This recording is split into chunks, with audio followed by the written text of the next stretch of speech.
This is Wild with Harry Jones. I've just spent some time in Alaska and making my way down to the Rocky Mountains in Canada towards the famous Niagara Falls on an icebreaker ship. After a rough journey, we are here. Night is falling, so I'd better find somewhere to sleep and especially something to eat. Energy is crucial. I also need to be alert when hunting as black bears, as they're very common and it is not an animal you want to mess with. They have an amazingly strong sense of smell and hearing.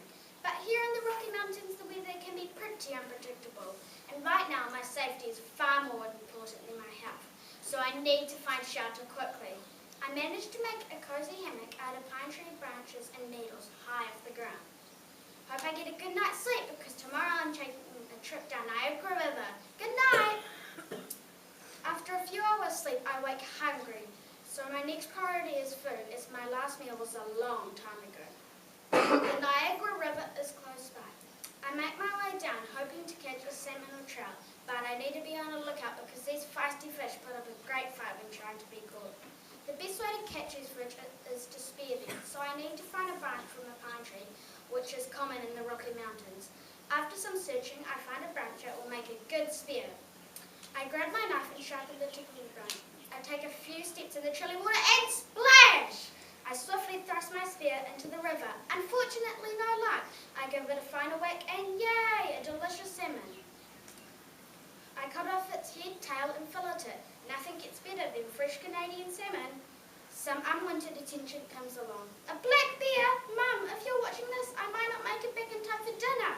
I rapidly throw the head and tail of the salmon in between the bear and I to keep it distracted and run away towards the river as fast as I can.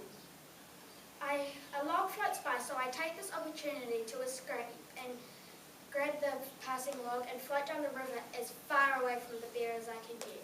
I'm not sure how long I've been floating for until I hear the thunderous boom of the mighty Niagara Falls.